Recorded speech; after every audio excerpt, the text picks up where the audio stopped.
A lot of people know my story and know that, like, when I was younger, my mother got brought up in the church and things like that, basically gave me an ultimatum and told me either you commit suicide or I'm going to, because I cannot handle this situation.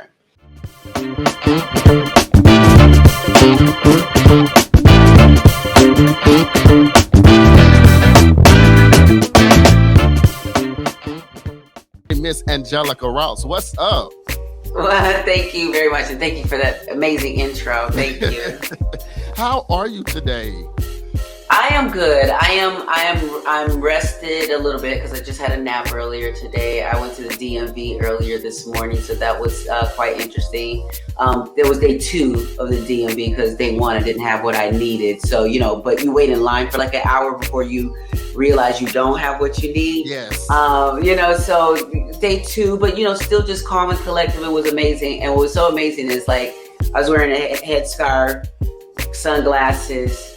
I'm in a DMV, and this guy comes up to me. He's just like, I just want to let you know that I love everything that you do, and I support you in the movie. I'm just like, well, thank you. I appreciate that. But I'm thinking to myself now, I thought I was out here being incognito. and here I am getting, and everybody's recognizing me, the person that did my car verification. They were like, oh, yes, And it's just, sometimes I feel good because sometimes when you're doing a lot of this work and, sometimes you're dealing with all these challenges, there's when you're LGBTQ and all that, we're talking about bills and. Well, I absolutely love the work that you do. I want to talk about where I first learned about you, or where I fell in love with you at. Gotta talk about Pose. Yes. Miss Curiosity. Yeah. How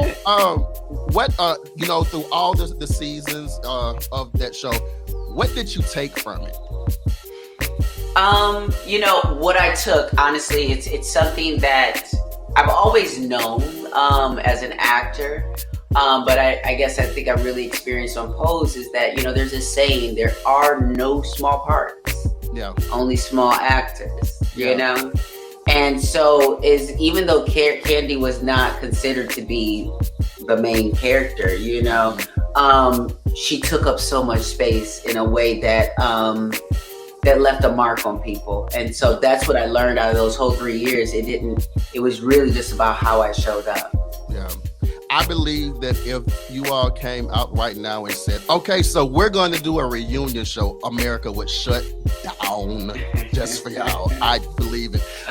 What was the reaction, or how did you guys feel whenever, because like to me, Pose was accepted universally from the LGBTQ community, the heterosexuals, like everyone loved Pose. It was, it seemed like that, and we definitely did have a universal audience. Hands down, we had a universal audience. But it's so funny because there was still like a huge, our community, and and especially in the Black community, there's this huge sector that's either transphobic, homophobic, or both, and really just pretending not to be, you know what I'm saying? And just pretending to be cool with everybody. And so, like, there's a lot of Black folks who never saw the show, and folks who are in the industry never saw the show, didn't understand the value of the show, and thought that, really that all of us actors on the show were just, niche actors, you know what I'm saying, that we're lucky to have this show sort of situation. But, what I think a lot of us proved is that we were valuable not only to that story, but in many other stories beyond Pose. Yeah. For me, I'm not going to lie. You all taught me. I thought I knew what it was to be a part of LGBTQ. Y'all taught me, Taz, you don't know nothing. Everything that you think you know is absolutely null and void. You dealt with so many issues, even in your character. How did you get into the mindset to play that role? Because you had a very emotional role. Yeah. Well, there's, it's two sides to it. One is that, I grew up I grew up kind of on the streets, you know, and I had my own house mother, you know, and that's where I got the name Ross from. I get it from Tracy Ross, you know. There's Tracy Ross, there's Tommy Ross, you know. There's a lot of us Rosses out there, and we're more on the pageant queen side, and but it's really the same thing. We're navigating underemployment. Sometimes having to do sex work or other gig work to, you know, to kind of get by. And so there were a lot of girls that raised me, sort of, so to speak, and sisters that I grew up with.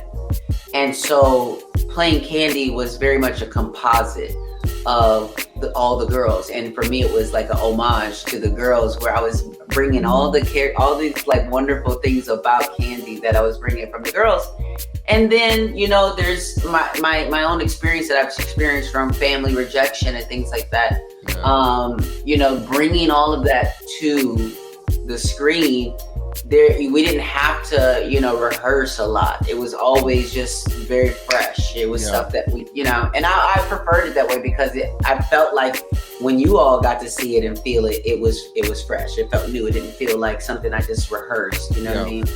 It definitely came across, and I appreciate everything that show done. The one thing that really made me love your character was the lip sync, because whenever I first moved to Dallas, although I wasn't lip syncing, I was singing live. But whenever that part of that show came out with your character doing that, I was like, I like her because she's actually me. She's doing what I do, but she's doing it better than me. But it made me appreciate you because a lot of times people go unseen in the community. A lot of people go wondering if I'll ever make it out. You show that there is a way to make it out of situations. You show what it is to love yourself. You also show major strength. You show that I don't care what I'm going up against. I know I can make it up until that particular moment. But just for being able to show that, we appreciate you. I want to talk about, I saw a recent interview that you done with Kirk Franklin, and you were so freaking transparent. It's unbelievable. Thank you. That interview, I thought Pose had me emotional. That interview had me like questioning everything. How did it feel to talk with Kirk? It was such a 360 moment to sit and talk with Kirk Franklin. I, grew up listening to his music. So to sit there talking to him, knowing the space that he comes from, that is, that we know to be really homophobic and transphobic and hate the sin, love the sinner. We really don't. We get like the scraps of love, when it comes to religion. And so, to hear him apologize on behalf of, of Christianity as a whole, and to like affirm, not only my value, but like what I would say with him is like, it was great for me to be able to have that experience. But I it's my wish and hope that more queer and trans people experience what I'm experiencing, not just because I'm famous and people want to talk to me, but because like you just know off jump, they're also worthy of your respect. I think that and again that interview resonated with me because I've been a church baby since I've been alive, and I've had to deal with the because I'm good at what I do it, but not get the recognition because of the lifestyle. So listening to you talk on that interview, I'm telling you, like, it seemed like everything that you've been doing for the last couple of years, like, you supposed to be kin to me, but we don't know each other yet. But like, but honestly, and this is what I always tell people, to be real honest. Here's the reality. Like you said, it's hard for certain folks, especially folks like us, to be seen, right? In the first place. So the fact that you do see me, what you're really seeing is your reflection. What you're really seeing is someone who, like you, is working towards their dreams and goals, regardless of anyone handing it to them, greenlighting them, or even affirming to them, hey, baby, boo, you going in the right direction, whether you got a cheerleader or not. Yeah. And that's the thing. Like like even with, you know, it all depends on the situation or whatever. But let me just say that, like, I have some great fans, you know what I mean? And I go hard, but I also can feel this very real ignoring from people, you know, when I am working my tail off and putting things out there. People I know, people who say they're friends, people who say they support, and blah, blah, blah. And it's just like, I don't see them nowhere, you know what I'm saying? Like, in any, you know, and so it's like, it's all good, it's all fine. But because I understand that I am in a cycle of synergy and reflection. I am going somewhere with not only my life, but my spirit. My spirit is taking me places that put me in places where I cannot be, where the joy and the peace or the space or the success or the whatever I have, the happiness cannot be taken away. You understand what I'm saying? Yeah. So it's for those who are looking for the same thing, working for the same thing, striving towards the same thing. Those that see me, they end up being like empowered and motivated by what I'm doing, because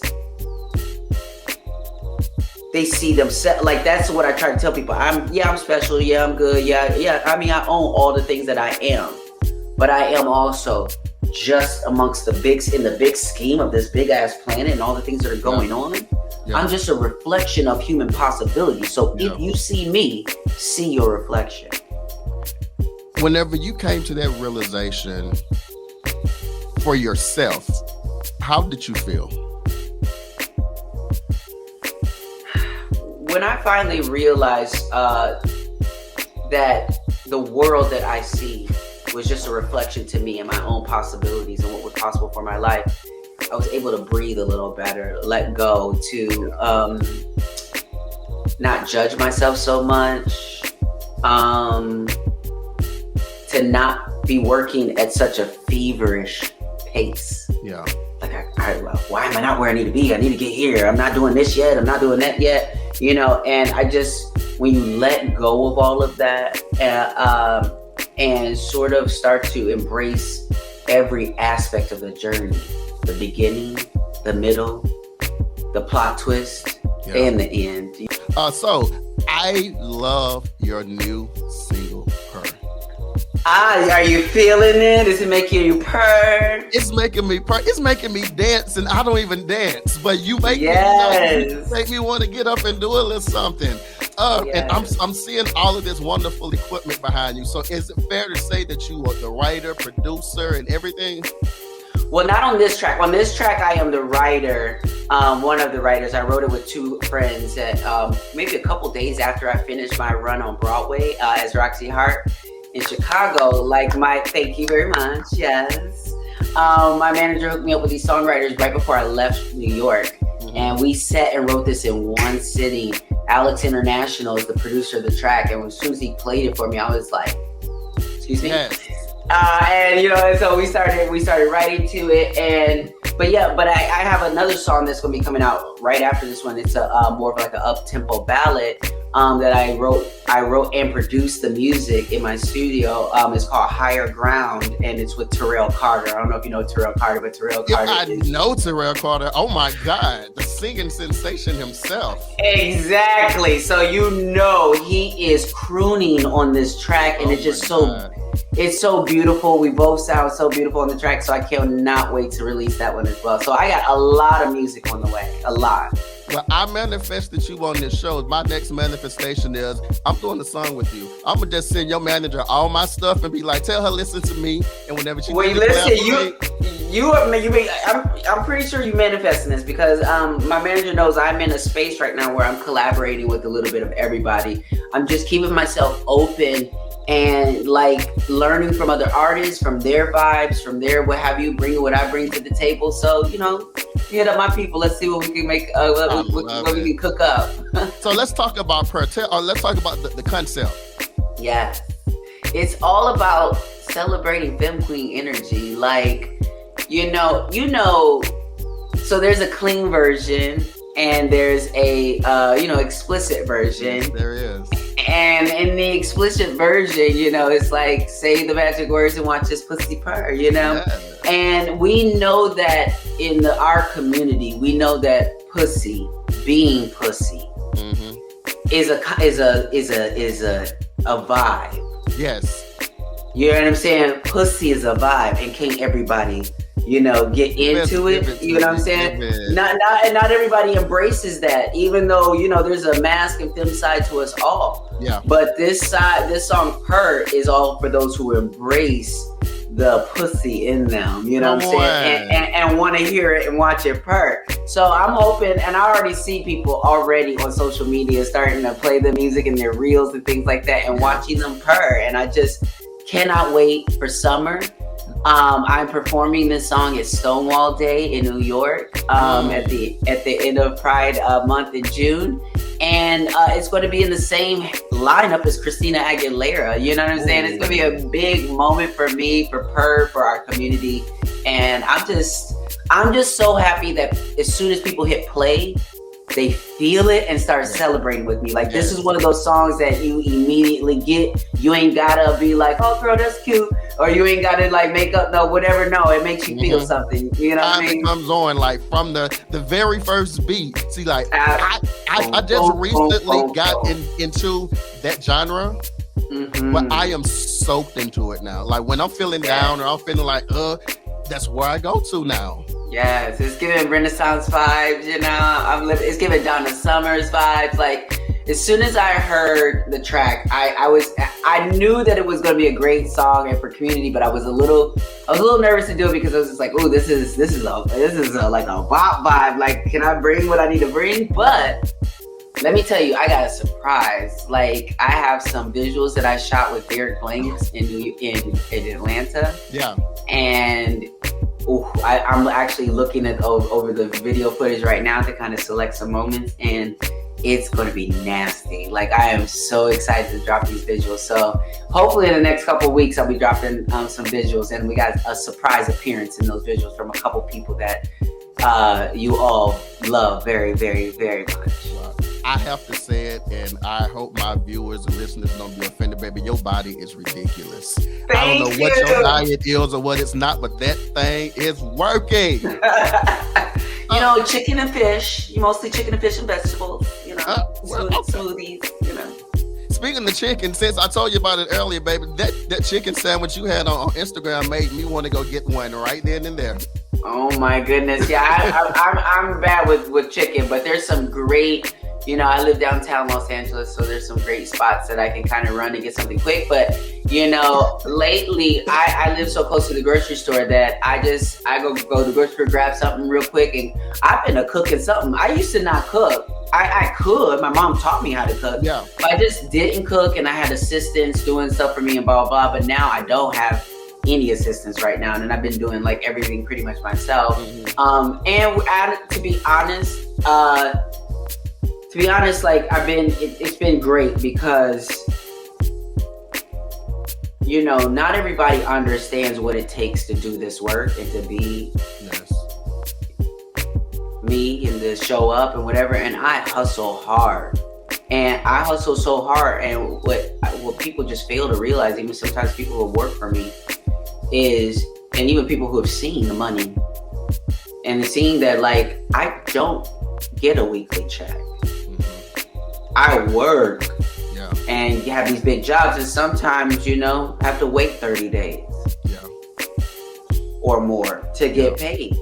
And so, what I've learned is that, like, the sacrifice that it takes and all of that, just so other people can feel comfortable with their weekly check and other people can feel comfortable and all these different things, but they're not giving the kind of effort that I'm giving, and I don't get that kind of weekly check. Meaning I'm working like you would not believe. You understand what I'm saying? But of course, it's my life, my dream, my thing, my whatever. But like, I'm also paying people, I was paying people great full salaries or, whatever. And like, folks were like half showing up or giving me, I'm sorry, my bad. All these things are costing me money and all the different things or whatever. And so like, what I think I'm doing right now, at least the chapter I'm in right now, is I'm slowing down because so that I can manage things myself. Because again, as much people look on the outside and be like, oh, I want to do this and I want to do that or whatever. When you really get into it and see what the commitment or what this is really asking of you, folks don't really want that kind of smoke. They don't want to, whatever. And it's just like, and again, I'm only saying this to say it so that people understand. I'm not just talking about just paying people any whatever. I'm talking about paying people like $70,000 a year. You understand what I'm saying? Like and wanting to get their commitment and not getting it, And so, so like again, I'm at a really, really, really beautiful, peaceful space right now where I have my management, my agents, or whatever. I make my own music when I want to make my own music. I'm producing things. I'm writing a movie, right? I'm not writing, excuse me. I'm executive producing a movie that I'm starring in with someone very notable who's also co-executive producing it with me. We have an amazing director that just came on board. So I'm working on my first feature film. That takes time. I'm producing other, things that are in the works. So I'm kind of just minding my business and like really trying not to get lost in the fame and the celebrity and all of that because, again, you don't see me out here in the streets at all the things because who gonna pay for that? Facts. You know what I'm saying? Like, if that ain't making me money, like, yes, okay. You know what I'm saying? Like, look, I don't go to every premiere. I'm about to go to this Transformers premiere because my girl MJ Rodriguez is in the movie. You know what I'm saying? Serious? So, yeah, so I'm going to be like, that's at least what I've seen because I've seen her post about it and blah, blah, blah. So, like, I just got the invite. I think it's on the June 1st premiere here in LA. So I'm going to that premiere. I'm gonna dress cute. I'm gonna do a little something, 1 2 1 2. But like as a celebrity, yes, this is our business showing up and blah blah blah. But at the same time, if I'm not on a show right now, if I'm not doing certain things, they're not paying me to be there. Yeah. So like I'm not going to be paying thousands of dollars to be showing up here and everywhere. And you know what I'm saying? This is business. Yeah. Show business. Yes. And I'm about my business. Yes. It's two parts, sweetie. 2 parts. I love the fact that you show up as you unapologetically in full force. Absolutely. What did it take for you to get there?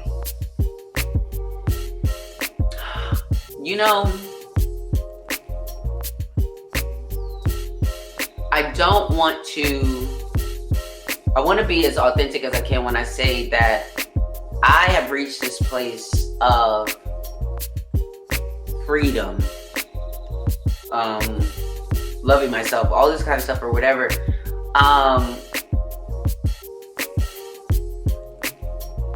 A lot of it has come through transitioning. So the issue is like when you're a trans person, it is a calling, it is a prompt for you to change. Something in you is saying, like I gotta transition or what have you. And when you don't listen to that, it causes a lot of misery. You're off your mark. You don't know what's going on. Like, you're not listening to yourself and following yourself, those who are trans. Yeah. When you start to follow that, you start to align. You start to get in alignment. And one thing that I know is that I used to always say, I want to feel whole right now. Yes. Not when I have a partner and I'm in a relationship. Yeah. Not when I have the surgery. Whenever the money comes and opportunity comes for that. Who knows if it will come or whatever. So I had to have that mindset that I am whole right now. Yeah. That nothing can make me more of a woman than just the path and experience I have day by day. Yeah. And so by having that mindset when I did have the surgery, it deepened my understanding of like, I really don't care what you have to say about me. Yeah. So much so that I be sitting on camera for national TV interviews. Yeah. not a lick of makeup on. Do you understand what I'm saying? Like, as a trans person, Yeah. I used to be so far in my dysphoria, you couldn't catch me without a wig. You couldn't catch me without a bead. You couldn't catch me without earrings in my ear and different things or whatever the case is. So it's like, I am comfortable, cozy. Yes. Cozy. Yeah. I think it resonates with me because being in the community, but like I told you before, but also being church boy, I lived for them and done the bylaws or whatever and ended up miserable. Yeah. It wasn't until a couple of years ago that it's like I got that knock that said, wake up. Because I was on the verge of suicide. I was on the verge of saying, I'm done because I'm living for everybody. And they're still not satisfied with that. And whenever I got to the point, I was like, okay, I'm not answering to none of these folks because they're never going to be happy. I got cozy. I got comfortable in my skin. Yes. I'm so glad that you did because I will say that, a lot of people know my story and know that, like, when I was younger, my mother got run up in the church and things like that, basically gave me an ultimatum and told me either you commit suicide or I'm going to because I cannot handle this situation. And what I want people like yourself, our entire community to understand, and you'll see this, you are going to see this even more. I survived a suicide attempt when I was 16. Had I not, Angelica Ross. Yeah. Do you understand what I'm saying? Yeah. And so that's why it's so important for me to make sure people understand I am a reflection. Yeah. So all the greatness, all the value, all the whatever you see in me is also in you if you give it time. If you give it love and energy and support and nurture those pieces of yourself, you also will get time. Give yourself time to grow into your purpose, to grow into who you are supposed to become. But it is challenging, but you have to understand that challenge is absolutely a part of the process. It's baked into it. You need the challenge in order to change. Change does not come without challenge. Yeah. So just know that there would be no Laverne's, Janet Mock's, Angelica Ross's if we did not choose to keep living. You understand what I'm saying? So I want to, whoever's hearing this right now and may needed to hear this right now, keep living. Regardless of what it looks like in your circumstances, just know, like any good movie, you are in the part of the film where we're watching and waiting for the person to get it and to get over and to overcome whatever obstacles in front of them. Keep living.